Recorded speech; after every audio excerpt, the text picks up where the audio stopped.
আমি আজকে ঘটনা বলবো,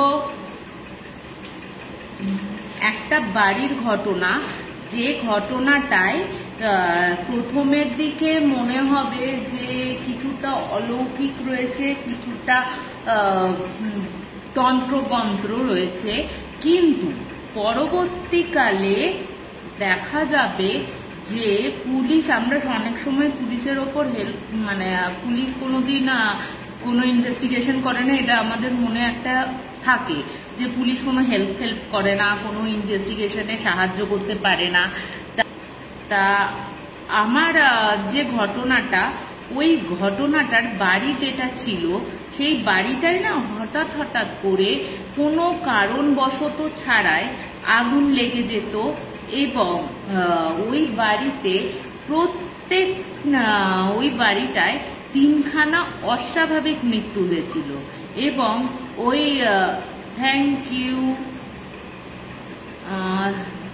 তা ওই হিসেবে তোমার যে বাড়িটা, আমরা যে বাড়িটার কথা বলবো, সেই বাড়িটা তোমার হয়েছিল কি, যে পরবর্তীকালে যে মৃত্যুগুলো হয়েছিল অস্বাভাবিক, সেই মৃত্যুগুলো তদন্ত করে পরবর্তীকালে কিন্তু একটা হিস্ট্রি জানা যায়। ঠিক আছে, এবার আমি বলি ঘটনাটা। চুরু রাজ্যের, আমাদের চুরুর বলে যে জায়গা আছে, সেই জায়গায় বৈশালী নামক একটা গ্রামে ভূপ সিং নামক একটা লোকের পরিবার বাস করত। ঠিক আছে, ভূপ সিং এর ছিল হচ্ছে তার মা, বাবা, 82 বছরের ঠাকুমা, তার ভূপ সিং এর স্ত্রী, আর 7 বছরের অনুরাগ এবং 4 বছরের রোহিত, যেটা ওনার 2 ছেলে। ঠিক আছে, এবার ভূপ সিং বলছে যে আমি যে ভূপ সিং এর যে বাড়িটা রয়েছে, এবার সেই বাড়িতে হঠাৎ করে দেখা যায় যে তোমার ভূপ সিং এর যে 82 বছরের ঠাকুমা ছিল, সেই ঠাকুমা হঠাৎ করে কোনো কারণ ছাড়াই, ঠিক আছে, এই 31শে জানুয়ারি উনি সকালবেলা বমি করতে করতে মারা যান। ঠিক আছে, ওনাকে পরবর্তীকালে হসপিটালে নিয়ে যাওয়া হলেও তেমন কিছু, সাধারণ বমির জন্য বলা হয় যে উনি মারা গেছেন। তারপর তার দাহ কার্য হয়। তার ওই যে 82 বছরের যে ঠাকুমা ছিলেন, ওনার মৃত্যুর 10 দিনের মধ্যে তার ভূপ সিং এর যে ছেলে ছিল, বড় ছেলে অনুরাগ, যার বয়স কিনা 7 বছর, সে কিন্তু তোমার সেই যে ঠাকুমা, 82 বছরের যে ঠাকুমা সকালবেলা উঠে যে বমি করতে করতে মারা যায়, সেই একই সিমটমে অনুরাগের মৃত্যু হয়। ঠিক আছে, এবং অনুরাগের মৃত্যু হয়। পরবর্তীকালে পুলিশ আছে, পুলিশ আসার পরও করা হয়, কিন্তু পুলিশটা পরে আসে আর কি। পুলিশ তার আগে কিন্তু ভূপ সিং তাড়াহুড়ো করে ওনার ওই বাচ্চা ছেলেটার বডিও জ্বালিয়ে দেয়। ঠিক আছে, তার ওই অনুরাগ যখন মারা গেল, তার ঠিক 10-15 দিনের মাথায়ও ওই ভূপ সিং এর যে ছোট ছেলে আছে রোহিত, ওই রোহিত কিন্তু একইভাবে, যেমন ওর 82 বছরের ঠাকুমা মারা গেছে, অনুরাগ মারা গেছে, ঠিক সেইভাবেই কিন্তু ওই রোহিতও বমি করতে করতে একদিন সকালে ওঠে, এবং সকালে উঠে বমি করতে করতে সেও মারা যায়। যেহেতু তার বয়স 4 ছিল, আমরা জানি যে আমাদের যদি কিছু বাচ্চা মারা যায় 4-5-6 বছরের নিচে, 5 বছরের নিচে, তাদের আমরা কবরস্থ করি। ঠিক আছে, এরপরে ওর মারা যাওয়ার পর থেকেই বাড়িতে বিভিন্ন জায়গায়, যেমন রান্নাঘরে, তারপর ওদের যে গোয়াল ঘর ছিল, সেই গোয়াল ঘরে, শোয়ার ঘরে, বসার ঘরে হঠাৎ ভাবে আগুন লাগতে শুরু করে দেয়। ঠিক আছে, এবং এইটা দেখা যায় যে প্রথম তো বাড়ির লোকেদের সামনে একে তো অত শোকের পরিবেশ, যে দুখানা সন্তান হারিয়েছে, তার মায়ের তো পাগল অবস্থা, তার মায়ের ওই যখন অবস্থা, তার মধ্যে এই বাড়িতে আগুন লেগে যাচ্ছে। আগুন লেগে যাওয়ার পর এটা কিন্তু পাড়ার লোকেদের মুখে মুখেও ছড়াতে থাকে যে বাড়িতে আগুন লেগে যাচ্ছে যে কোনো কারণে হোক। এবার পাড়ার লোক অতি উৎসাহিত, যারা পাড়ার লোক রয়েছে সেই পাড়ার লোকও ছুটে আসে। সেই পাড়ার লোক ছুটে আসার পরও তাদের সামনে এবং তাদের চোখের সামনে হঠাৎ করে যে জায়গাগুলো রয়েছে, যে কোনো স্থানে, শুধু রান্নাঘর, বসার ঘর, গোয়াল ঘর না, তাছাড়াও আদার্স জায়গায় জামা কাপড়ের যখন তখন ওই গ্রামবাসীর চোখের সামনে কিন্তু আগুনটা ধরে যাচ্ছে। এবং গ্রামবাসীরা তখন কি বলছে, যে গ্রামবাসীরা কখনো মনে করছে হয়তো এটা যেহেতু একই পরিবারে 3 মৃত্যু হয়েছে, তাদের কোনো সেই আত্মাগুলো কোনো রাগ আছে না, বাচ্চাগুলো তার মা বাবাকে ছেড়ে যেতে চাইছে না, সেই কারণে বিভিন্ন রিউমার করতে থাকে, নাকি এটা তন্ত্র করছে, বিভিন্ন রিউমার করতে থাকে। এরপর এবার এটা যত ঘুরতে থাকে, তার সাথে আগুনের পরিমাণ, আগুনটাও যেহেতু লাগতে থাকে, এটা যেহেতু একদম রিসেন্টের ঘটনা, তা মিডিয়াও অনেকটা তোমার সক্রিয় হয়ে যায়, মিডিয়ার কানে যায়, মিডিয়া আসে এবং মিডিয়ার লোকের চোখের সামনে কিন্তু ওই আগুন জ্বলে যেতে দেখা যায়। এবার যখন মিডিয়া আসে, মিডিয়ার কাছ থেকে পুলিশও খবর পায়, পুলিশও আসে। পুলিশ এসে, পুলিশের মনে কিন্তু, আমরা বলি না পুলিশ অকর্মণ্য, অনেক সময় কোনো কেস সলভ করতে পারে না, কিন্তু সব সময় কিন্তু সব জায়গায় কিন্তু পুলিশ খারাপ হয় না, ঠিক আছে, এটা এই ঘটনাটা থেকে প্রমাণ পাওয়া যায়। এবার পুলিশ আসে, পুলিশ আসার পর ভাবে যে এই আগুনগুলো যে লাগছে, এটা কি আদৌ লাগছে না লাগানো হচ্ছে জোর করে, সেটা একটা পুলিশের মনে খটকা লাগতে শুরু করে, ঠিক আছে। এবার পুলিশের মনে খটকা লাগতে শুরু করে, এবার পুলিশ তদন্ত করতে যায় এবং তদন্ত করতে গিয়ে কিছু একটা অসঙ্গতি দেখতে পায় ওরা, যাতে ওদের মনে হয়েছে না এই মৃত্যুগুলো যেটা বাড়িতে ঘটেছে সেই মৃত্যুগুলো কিন্তু স্বাভাবিক নাও হতে পারে, ঠিক আছে, হয়তো এটা কোনো মার্ডার কেসও হতে পারে, ঠিক আছে। এবার যে পুলিশ যে তদন্ত করবে, ওই যেহেতু ওই বৃদ্ধা এবং অনুরাগের যে ছেলেটা রয়েছে, অনুরাগ বলে যে ছেলেটি মারা গেছে, তাদের দেহ যেহেতু দাহ কার্য করা হয়েছে, দাহ করে দেওয়া হয়েছে, তাদের তো কোনো অস্তিত্ব পাওয়া যাবে না, কিন্তু যে ছোট ছেলে রোহিত ছিল তাকে কবরস্থ করা হয়েছে এবং তাকে কবরস্থ করার জন্য তোমার তার বডিটা তোলার ব্যবস্থা করতে হবে, ঠিক আছে। এবার পুলিশের কাছে, পুলিশ তো যখন তখন এসে কবর থেকে বডি তুলে পোস্টমর্টমে দিতে পারে না, তা পুলিশের কাছ থেকে পুলিশের পারমিশন নিতে লাগে, ঠিক আছে। এবার পারমিশন ডিস্ট্রিক্ট ম্যাজিস্ট্রেটের কাছে যায়, ডিস্ট্রিক্ট ম্যাজিস্ট্রেটকে গিয়ে সমস্ত কথা পুলিশ জানায় এবং ডিস্ট্রিক্ট ডিএম সাহেবও যেহেতু তোমার ঘটনাটা মিডিয়াতে ছড়িয়ে গেছিল, সেহেতু তোমার ডিস্ট্রিক্ট ম্যাজিস্ট্রেটও কিন্তু এই ঘটনাটা জানতো এবং পুলিশকে সঙ্গে সঙ্গে পারমিশন দিয়ে দেয় বডিটা তোমার তোলার জন্য, ঠিক আছে। এবার যথারীতি রোহিতের বডিটা তো কবর থেকে তুলে পোস্টমর্টমের জন্য পাঠানো হয়। পোস্টমর্টমে গিয়ে দেখা যায়, পোস্টমর্টম এবং ভিসেরা করার পর বিভিন্ন যে পুলিশের ইয়েগুলো রয়েছে সেইগুলো করার পর দেখা যায় রোহিতের শরীরে বিশেষ করে একটা বিশেষ বিষক্রিয়া রয়েছে, যার ফলে এতটাই তীব্র বিষ ছিল যার জন্য রোহিতের কিন্তু মৃত্যু হয়েছে, ঠিক আছে। এবার যেহেতু মৃত্যু হয়েছে, এই পুলিশ যখন জানতে পারে তখন কিন্তু পুলিশ এবার ইনভেস্টিগেশন করতে যায়, ঠিক আছে। ইনভেস্টিগেশন করতে যায়, প্রথমে বাড়ির লোকদের কথাবার্তা বলে, কিন্তু তখনও পুলিশের মনে কিন্তু অতটা সন্দেহ হয়নি।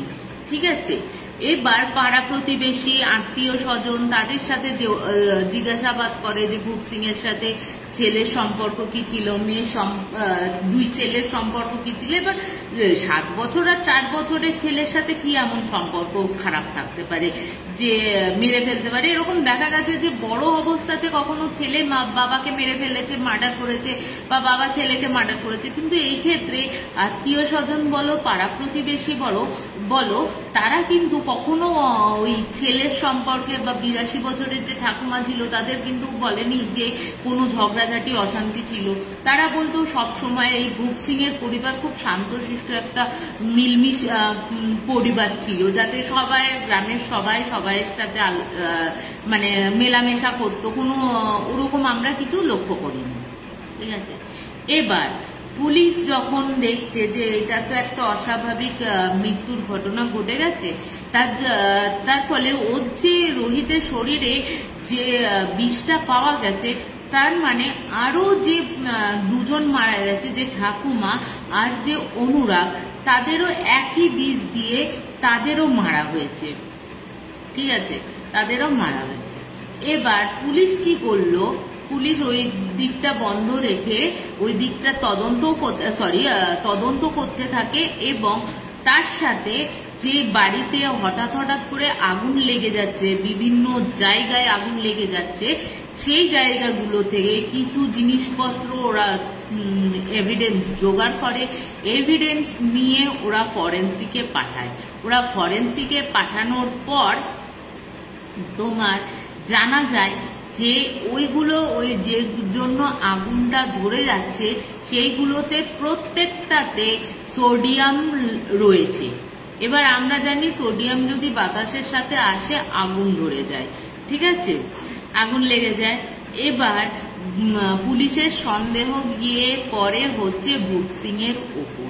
ঠিক আছে, এবার বলি যখন ওই যে রোহিতের বডি তুলে যখন বিষক্রিয়া সমস্ত কিছু জানতে পারে, তখন তোমার যে ভূপ সিং আছে সে এবার উল্টো পথে চালিত হতে থাকে এবং গ্রামবাসীদের বোঝাতে থাকে যে পুলিশ কোনো কাজের না, পুলিশ আমাদের এখানে আসছে, দেখছে, আবার চলে যাচ্ছে, আমাদের কোনো রিপোর্ট কিছু দিচ্ছে না, এরকম করে ভুলভাল ভাবে গ্রামবাসীদের বোঝাতে থাকে।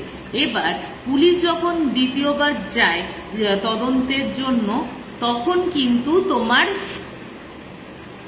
কিন্তু তোমার ওই পুলিশের ওপর ওরা গ্রামবাসীরা হামলা চালায়, লাঠি ছোটা ইট পাটকেল দিয়ে, কিন্তু পুলিশ ফোর্স এসে তাদের হাঁটিয়ে দেয়। ঠিক আছে, এরপর পুলিশ এসে ভূপ সিং এবং ভূপ সিং এর যে ওয়াইফ আছে তাকে থানায় তুলে নিয়ে যায়।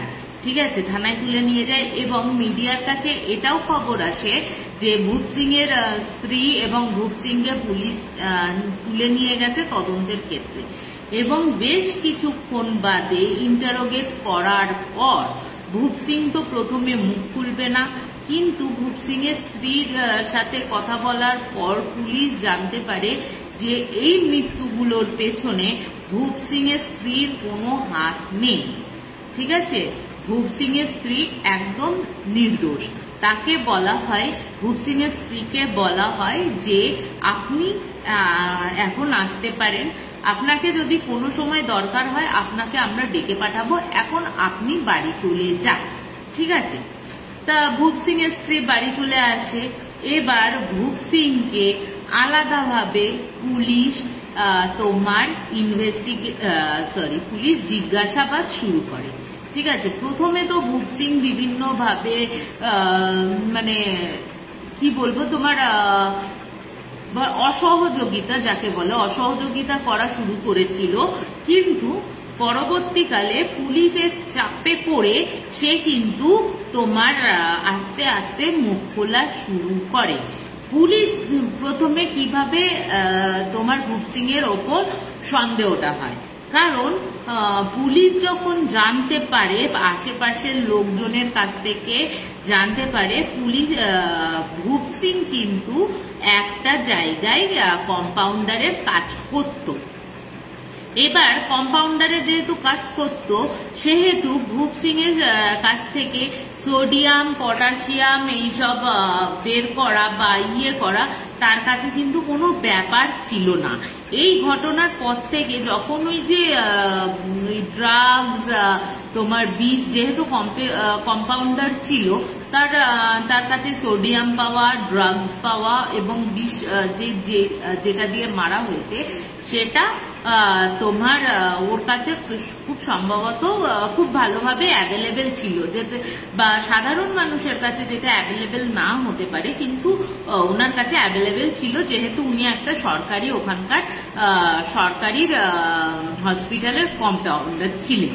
ঠিক আছে, এই সন্দেহটা এইটা যখন জানতে পারে এই সন্দেহটা থেকে কিন্তু ভূপ সিংকে অ্যারেস্ট করা হয়, প্রথমে জিজ্ঞাসাবাদ করা হয়। যখন জিজ্ঞাসাবাদ করা হচ্ছে তখন তো উনি অসহযোগিতা করছেন, আগেই বললাম। তারপরে পুলিশের চাপে পড়ে উনি কিন্তু ঘটনাটা বলতে শুরু করে। এবার কি ঘটনাটা হচ্ছে, ভূপ সিং কিন্তু প্রথমে তার 10 বছর আগে ভূপ সিং এর 10 বছর আগে বিয়ে হয়েছিল। ঠিক আছে, বিয়ে হয়েছিল এবং বিয়ের পর যথারীতি খুব ভালোভাবে ওদের সংসার চলছিল। এরপরে তাদের দুজনের মাঝখানে দুটো সন্তান আসে, যেটা অনুরাগ এবং রোহিত। ঠিক আছে, এই রোহিত আর অনুরাগ যখন হয় তখন ওই তোমার ভূপ সিং এর মনে হতে থাকে এই অনুরাগ আর রোহিত কিন্তু আমার সন্তান না, হয়তো এটা ওর ভূপ সিং এর স্ত্রীর কোনো কারোর সাথে পরকীয়া ছিল এবং সেটা হচ্ছে তাদের অবৈধ সন্তান। সে কিন্তু একটা সন্দেহ, মানে তুচ্ছ সন্দেহ, মিথ্যে সন্দেহের জন্য সে প্রথমে ঠিক করে অনুরাগ এবং রোহিতকে মেরে ফেলবে, কিন্তু এবং এটাও বলে যে আমি জানতাম যে আমি কোন বিষটা দিয়ে ওদের মারবো। ঠিক আছে, কিন্তু ওদের দুটোকে মারার জন্য আমাকে আমার ঠাকুমাকে মারতে হয়েছিল, যাতে কোনো সন্দেহ আমার ওপর এসে না পড়ে। এবার পুলিশ জিজ্ঞেস করে, তাহলে তুমি কিসের জন্য করতে গেলে? এই জাস্ট তুচ্ছ সন্দেহ, তুমি তো এখন এত দুনিয়াটা এত এগিয়ে রয়েছে, তুমি নিশ্চয়ই ডিএনএ টেস্ট করতে পারতে তোমার সন্তান কিনা। তা তো করেইনি, ডিএনএ টেস্ট কিছু করেনি, কিন্তু মাথার মধ্যে ওই দিমাগে বসেছিল যে ওর এটা অবৈধ সন্তান। ঠিক আছে, তা উনি ঠিক করে যে দুটো ছেলেকে আমার যদি পৃথিবী থেকে সরিয়ে দিতে হয় তাহলে আমার ঠাকুমাকেও সরাতে হবে। সেই কারণে প্রথমে ঠাকুমাকে 30শে জানুয়ারির রাতে তাকে বিষ দেয় এবং বিষটা কোনো একটা ওষুধের সাথে মিশিয়ে তাকে খাওয়ানো হয়। 31শে জানুয়ারি সকালবেলা ঠাকুমা ওঠে এবং বেশ কিছুক্ষণ শরীর খারাপ হওয়ার পর তিনি বমি করতে থাকেন এবং বমি করতে করতে ওখানেই তিনি দেহত্যাগ করেন। উনি মারা গেলেন। এবার মারা যাওয়ার পর ওর তখন বলছে, দেখো হয়তো কোনো ফুড পয়জনিং হয়ে গেছে। ওনার স্ত্রীকে বলছে, ভূপ সিং ওনার স্ত্রীকে বলছে যে হয়তো কোনো তোমার বিষক্রিয়া হয়ে গেছে বা ফুড পয়জনিং হয়ে গেছে, সেই কারণে হয়তো ঠাম্মা মারা গেছে।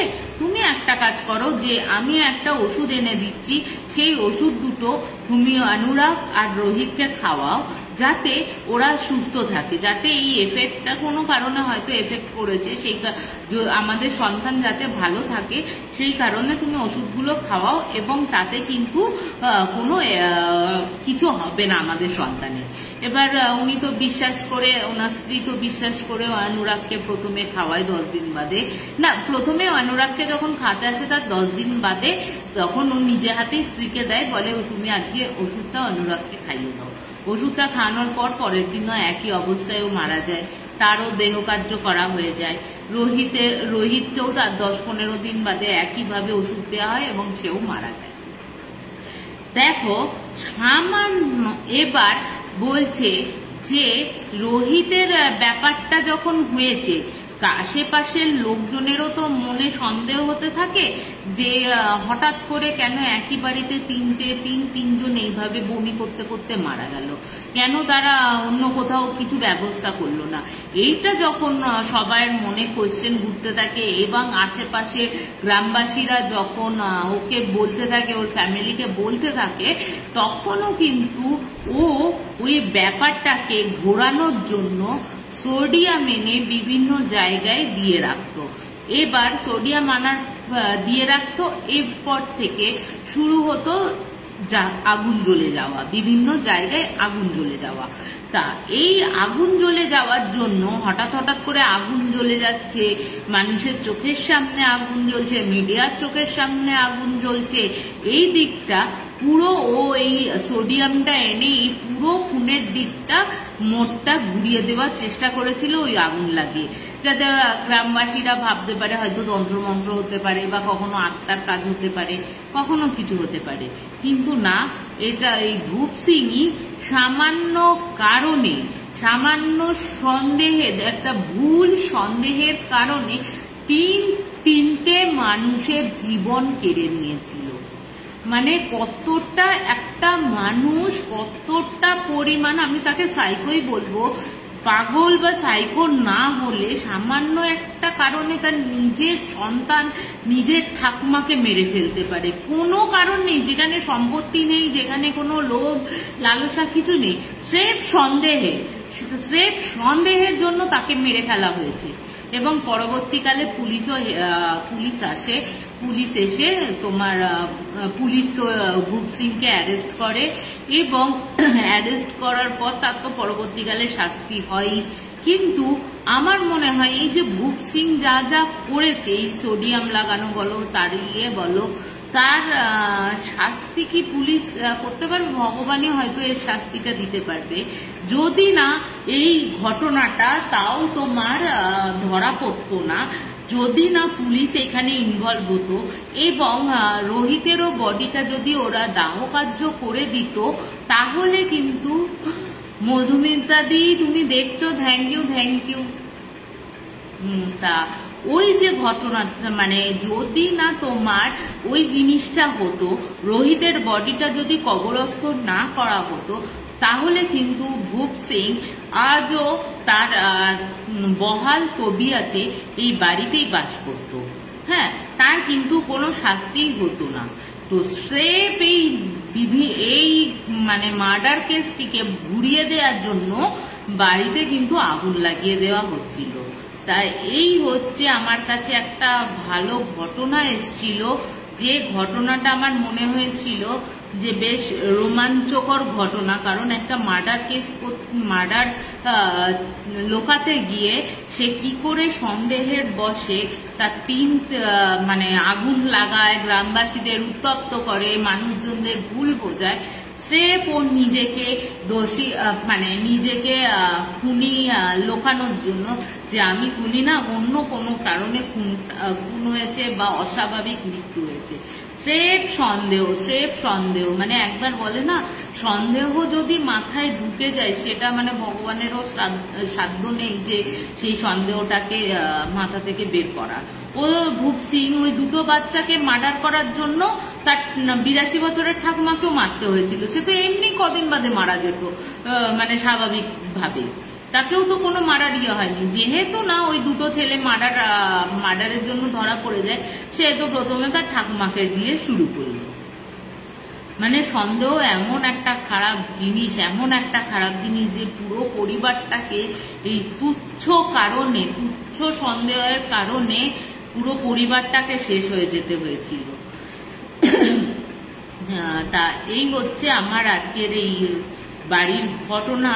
মানে আমার খুবই খারাপ লেগেছিল যে এত আজকালকার দুনিয়াতে এত উন্নত হয়েছে, ডিএনএ টেস্ট আছে, অনেক কিছু মানে পরীক্ষা নিরীক্ষা আছে, সেইগুলো পরীক্ষা নিরীক্ষা করে তুই কনফার্ম হ যে এটা তোর বৈধ না অবৈধ সন্তান।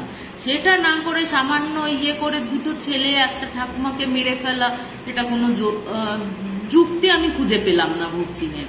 আশা করি তারও হয়তো পরবর্তীকালে বড় কোনো শাস্তি হবে, যেহেতু আদালতে এই কেসটা চলছে।